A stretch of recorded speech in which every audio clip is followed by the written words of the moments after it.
जानने के लिए देखते रहिए आज की हमारी मूवी जिसका नाम है पायरेट्स ऑफ सोमालिया।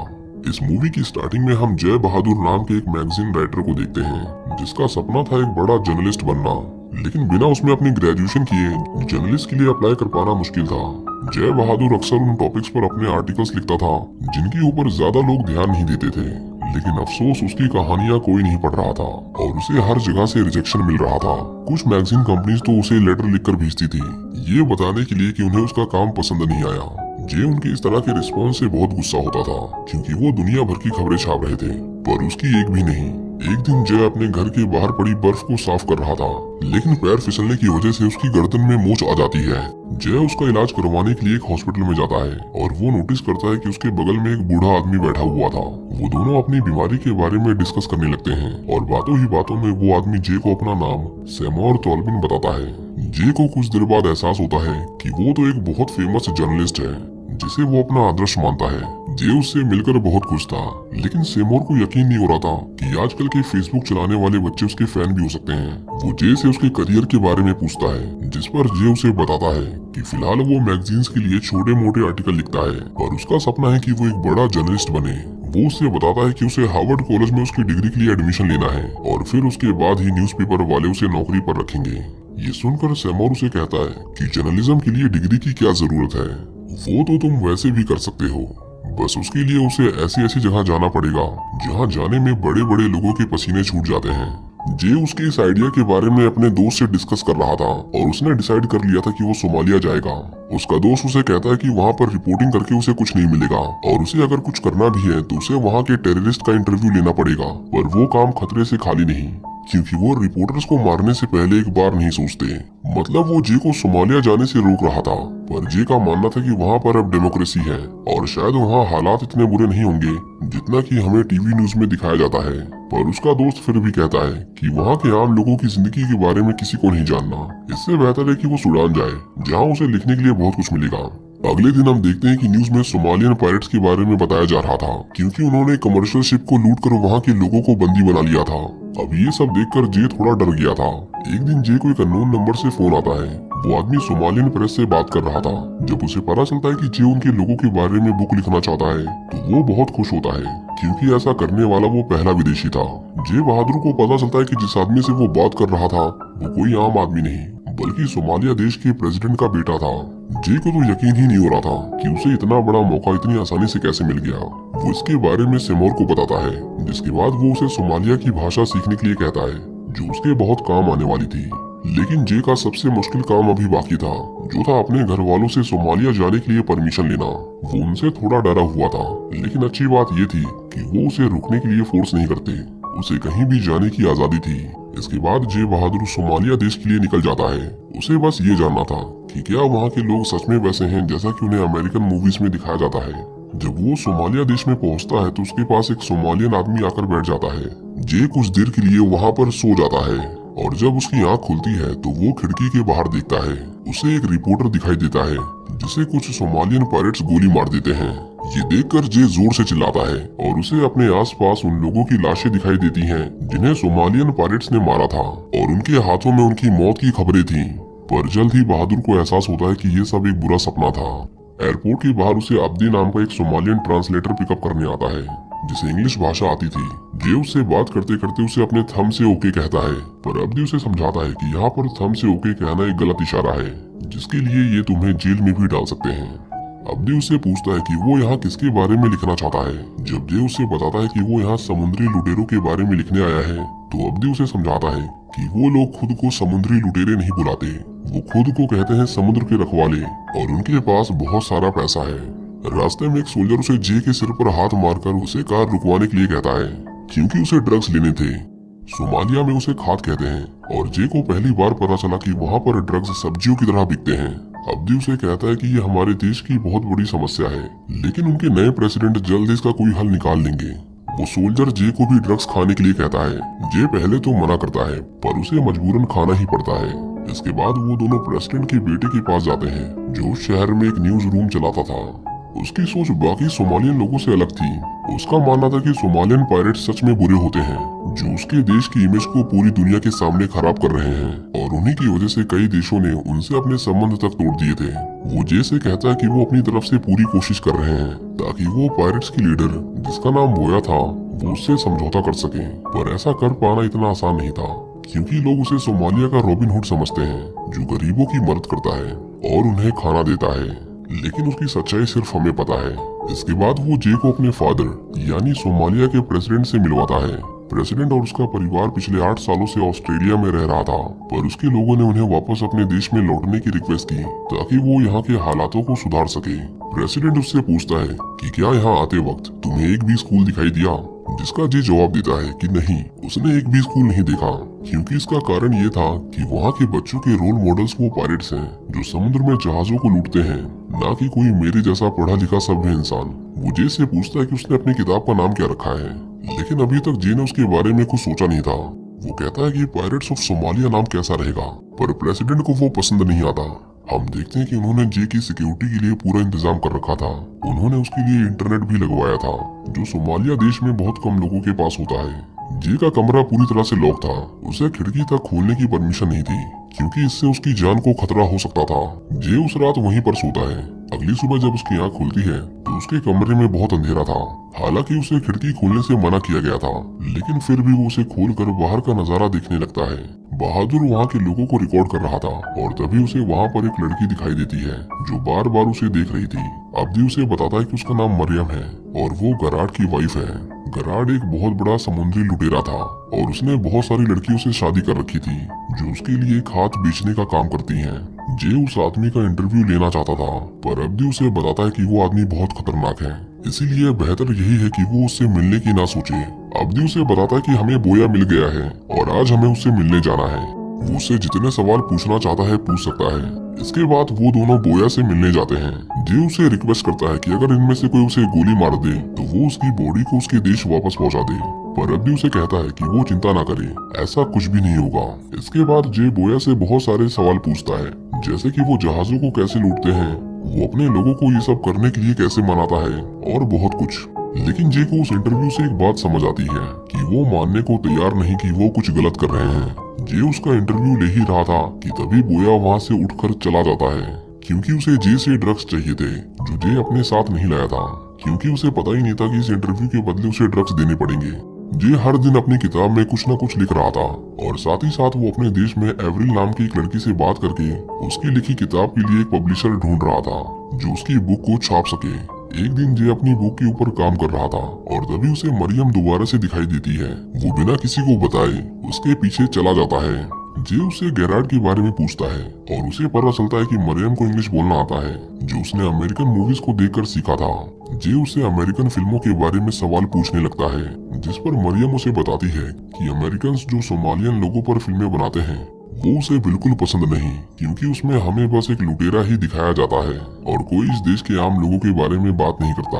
वो जे को ये भी बताती है कि यहाँ बस तुम्हारे बारे में ही बात होती है और उन्हें उम्मीद है कि तुम हमारे बारे में कुछ ऐसा लिखोगे जो इस देश के लिए जरूरी है, न कि वो जो पूरी दुनिया सुनना चाहती है। जे उसे थोड़ा खाद खरीदता है जिसके बदले में उसे बोया से एक बार फिर से मिलने का मौका मिलता है और इस बार वो नशे की हालत में उससे सवाल पूछता ही रहता है और बोया के जवाब उसके टेप रिकॉर्डर में रिकॉर्ड हो रहे थे। इसी तरह जे को सोमालिया में रहते हुए 3 महीने बीत जाते हैं और उसने बहुत कुछ लिख लिया था। एक दिन उसे एवरिल का वीडियो कॉल आता है जो उसे बताती है कि उसने उसकी किताब को बड़े बड़े पब्लिशर्स को दिखाया पर किसी को भी उसमें दिलचस्पी नहीं है। वो कहती है कि अगर वो उन पायरेट्स की वीडियो बनाकर उन्हें भेज देगा तो वो तुम्हें $1000 तक दे सकते हैं, लेकिन इससे ज्यादा मदद की उम्मीद करना शायद बेवकूफी है। ये सुनकर जे को बहुत गुस्सा आता है और वो खुद के ऊपर चिल्लाने लगता है। वो देर रात को अब्दी के पास आता है और उसे सारी सच्चाई बता देता है। वो कहता है कि वो कोई फेमस रिपोर्टर नहीं है और न ही उसके पास किसी बुक का कॉन्ट्रैक्ट है। अब्दी उसे कहता है कि इससे क्या फर्क पड़ता है, तुम पहले ऐसे फॉरेनर हो जो हमारे देश आए और तुम अपनी जान को खतरे में डालकर हम लोगों के बारे में कुछ लिख रहे हो, हमारे लिए इतना ही काफी है। लेकिन जे उसे समझाने की कोशिश करता है कि सिचुएशन कितनी खराब है, क्योंकि कोई भी उसकी बुक में इंटरेस्टेड नहीं है। उन्हें कोई मसालेदार कहानी चाहिए, जैसे कोई लूटपाट या किसी का मर्डर, क्योंकि कोई भी इस तरफ के आम लोगों की कहानी नहीं सुनना चाहता। अगर उसे कोई बुक कॉन्ट्रैक्ट नहीं मिला तो हो सकता है कि वो इस देश से कभी बाहर न निकल पाए। जे उसे कहता है कि उसे कुछ हॉस्टेजेस की वीडियो फुटेज चाहिए जिसे बेचकर वो थोड़े पैसे कमा सके, क्योंकि वो घर से जो पैसे लेकर निकला था वो अब खत्म हो चुके थे। वो अब्दी को आधे पैसे बांटने का लालच भी देता है, पर उसे पैसे नहीं चाहिए थे। वो चाहता था कि दुनिया उसके देश को सिर्फ समुद्री लुटेरों की वजह से ना जाने, उन्हें पहचान चाहिए थी ताकि वो सिर उठाकर चल सके। अब्दी उसे समझाता है कि उन पायरेट्स के पास जाना अपनी जान को खतरे में डालना है, क्योंकि उसके बाद हम तुम्हें सिक्योरिटी नहीं दे पाएंगे। पर वो उसे कहता है कि वो चिंता ना करे, वो उसे गैराट से मिलवाने वाला है, क्योंकि उसे एक ट्रांसलेटर की जरूरत है और वो थोड़ी देर के लिए उनकी मीटिंग अरेंज करवा सकता है। जय के पास शायद ये आखिरी मौका था कुछ बड़ा करने का, इसलिए वो मरियम से मिलने जाता है और उससे गैराट के बारे में पूछने लगता है। पर मरियम ने भी उसे कई महीनों से नहीं देखा था। वो जे को बताती है कि कोशिश करना कि तुम उसके कपड़ों की तारीफ करो, क्योंकि उसे अपने पहनावे पर बहुत घमंड है। इसके बाद हम देखते हैं कि जे गैराट का इंटरव्यू लेने जाता है, लेकिन उसके लिए ये इंटरव्यू शायद सबसे मुश्किल था, क्योंकि गैराट के हर शब्द के बाद ऐसा लग रहा था कि वो जे को गोली मार देगा। पर किसी तरह जे उस इंटरव्यू को पूरा करता है और उसे पता चलता है कि उसके पास 800 से भी ज्यादा हाईजैकर्स हैं जो उसके लिए लूटपाट का काम करते हैं। जय अपनी किताब को पूरा करने में जोरों शोरों से लगा हुआ था, लेकिन एक दिन अब्दी उसके पास आता है और उसे कहता है कि एक जर्मन शिप वहाँ से जाने वाला है। प्रेसिडेंट की उस शिप के पायरेट के साथ बहुत अच्छे कनेक्शन है, इसलिए अगर तुम यहाँ से निकलना चाहते हो तो ये सबसे अच्छा मौका है। जे को अब लिखने के लिए बहुत कुछ मिल गया था, इसीलिए वो अपने घर जाना चाहता था। अब्दी उसे कहता है कि प्रेसिडेंट के बेटे ने उससे $500 की डिमांड की है उसकी इतनी सिक्योरिटी और खातिरदारी के लिए। पर जे उसे बताता है कि अब उसके पास एक भी पैसे नहीं है, उसने सारे पैसे ड्रग्स लेने में खर्च कर दिए हैं। वो कहता है कि जैसे ही उसकी बुक पब्लिश हो जाएगी वो उसे पैसे भिजवा देगा। लेकिन अब्दी के लिए ये बात प्रेसिडेंट के बेटे को समझाना बहुत मुश्किल था, पर फिर भी वो खुद को रिस्क में डालकर जे को वहाँ से निकालने के लिए तैयार था, इस उम्मीद में कि जे उनके देश जाकर उनके लिए पैसे भेजेगा। इसके बाद वो दूसरे शहर के लिए निकल जाते हैं। जय वहाँ कुछ सोमालियन लोगों से मिलता है जो उसे अपनी अपनी कहानियां बता रहे थे और वो चाहते थे कि जे अपनी किताब में उनके बारे में लिखे। एक लेडी उसे सोमालिया के स्कूलों के बारे में बताती है जो बाढ़ में बह गए थे और फिर दोबारा कभी नहीं बनाए गए। लेकिन वो यहाँ पूछते हैं जे से सबसे जरूरी सवाल कि उसने अपनी किताब का नाम क्या रखा है, पर अभी तक भी जे ने अपनी किताब का नाम नहीं सोचा था। अगले दिन वो उन पायरेट्स के पास जाते हैं। वो अब्दी से तो बहुत अच्छे से बात कर रहे थे, उसके गले भी लग रहे थे, लेकिन वो जय को अपने साथ ले जाने को तैयार नहीं थे। जे को पता था कि अगर उसने उन्हें रिकॉर्ड किया तो न्यूज वाले उसे $1000 देंगे, इसीलिए वो बिना कुछ सोचे समझे उनके सामने आ जाता है और उसके ऐसा करते ही वहाँ माहौल बहुत गर्म हो जाता है। जे के सिर पर लगभग 5 से 6 लोग बंदूक तान कर खड़े हो गए थे, लेकिन अच्छी बात ये थी कि वो उसे शूट नहीं करते। वो पायरेट्स उन्हें अगली सुबह आने को कहते हैं, लेकिन अगले दिन जब जे की आंख खुलती है तो वो देखता है कि पायरेट्स उसे अकेले छोड़कर वहाँ से चले गए थे, क्योंकि उन्हें लगा कि वो एक जासूस है। जे की बुक तो पूरी हो गई थी, लेकिन वहाँ से बाहर निकलने के लिए उसे पैसे चाहिए थे। एक दिन उसे उसके डैड का फोन आता है। वो बहुत घबराए हुए थे, क्योंकि उस समय 8 से 12 अप्रैल के बीच कुछ सोमालियन पायरेट्स ने अमेरिकन शिप को लूटने की कोशिश की थी। उस शिप के कैप्टन का नाम रिचर्ड फिलिप्स था। प्रेसिडेंट का बेटा जे से कहता है कि कैप्टन फिलिप्स और उनका सारा क्रू सही सलामत रेस्क्यू कर लिए गए हैं, लेकिन इसमें 3 पायरेट्स की मौत हो गई है और एक को गिरफ्तार किया गया है, जिसकी वजह से देश में बहुत अफरा तफरी है। वो उसे बताता है कि पायरेट्स ने अमेरिका को वार्निंग दी है कि अगर उनके देश में कोई भी फॉरेनर दिखाई दिया तो वो उसे मार देंगे, जिसका मतलब ये था कि अब जे की जान खतरे में थी। वो किसी भी हालत में जे को उसके देश सही सलामत भेजना चाहते थे। और यहाँ अच्छी बात ये थी कि जे के घर वालों ने उसके अकाउंट में पैसे भी भेज दिए थे। जे कहता है कि अगर कैप्टन फिलिप्स वाली हाईजैकिंग के पीछे बोया का हाथ है तो वो एक आखिरी बार उसका इंटरव्यू लेना चाहता है। उसके लिए सड़कों पर घूमना खतरे से खाली नहीं था, पर वो किसी तरह बोया का तीसरा और आखिरी इंटरव्यू ले लेता है। लेकिन उसे पता चलता है कि इस हाईजैकिंग के पीछे उसका हाथ नहीं था। बोया कहता है कि वो एक बार मरियम से बात करे, उसे इसके बारे में जरूर पता होगा। जे वहाँ की बाजार में मरियम को ढूंढने निकल जाता है, पर वो उसे कहीं नहीं दिखाई देती। कुछ सोल्जर्स उसे देख लेते हैं और उसका पीछा करते हैं, पर जे वहाँ से भाग जाता है। वापस आकर उसे पता चलता है कि बोया को सोमालियन सरकार ने अरेस्ट कर लिया था, जबकि उसने कुछ किया भी नहीं था। जब वो अपने कमरे में आता है तो उसे वहाँ मरियम दिखाई देती है, जो उसे बताती है कि इन सब के पीछे उसके पति गैराट का हाथ है। मरियम उसे कहती है कि वो जितनी जल्दी हो सके यहाँ से निकल जाए, क्योंकि अब ये देश उसके लिए सेफ नहीं। इतना कहकर वो वहाँ से चली जाती है और जे उसे अपनी खिड़की से मुस्कुराते हुए देखे जा रहा था। अगले दिन वो न्यूज में देखता है कि गेरार्ड ने अपने लोगों का बदला लेने के लिए कुछ अमेरिकन को मार दिया था और वो कहता है कि कैप्टन फिलिप्स वाली हाईजैकिंग के पीछे भी उसी का हाथ था। लेकिन दूसरी तरफ जे सही सलामत सोमालिया देश से जा रहा था। वो उन लोगों को धन्यवाद कहता है जिन्होंने उसकी किताब को पूरा करने में उसकी मदद की और उन्हें भी जिनकी वजह से आज वो जिंदा है। अब्दी उसे थंब दिखाकर ओके कहता है और यहाँ जे को पता चलता है कि सोमालिया में थंब दिखाना कोई गलत साइन नहीं है। अब्दी तो बस उसे मजाक कर रहा था। इसके बाद वो अपने देश के लिए रवाना हो जाता है और जब वो नेटवर्क एरिया में आता है तो वो देखता है कि उसे 200 से भी ज्यादा मैसेज रिसीव हुए थे, जिसमें से 165 न्यूज चैनल की तरफ से थे जो उसके ग्रेड वाले इंटरव्यू को खरीदना चाहते थे।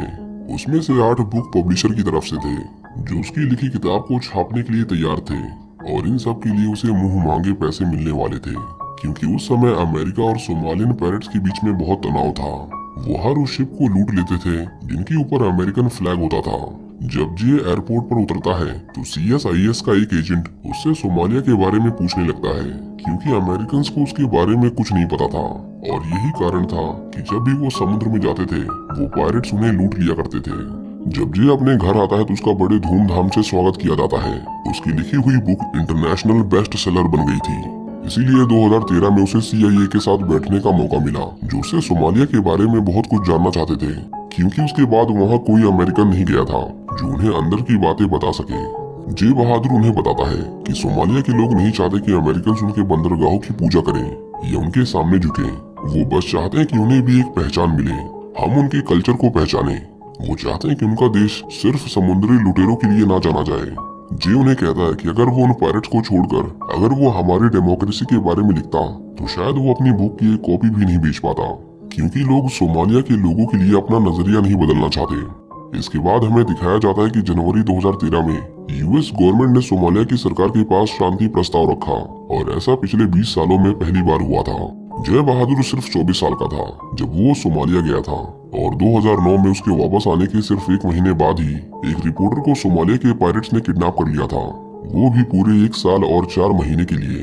2013 के शांति प्रस्ताव से पहले शायद ही कोई रिपोर्टर होगा जिसने वहां जाने की हिम्मत की हो। इसी के साथ जय बहादुर की ये सच्ची कहानी यहीं पर खत्म हो जाती है। उम्मीद करता हूँ कि आपको ये मूवी पसंद आई होगी।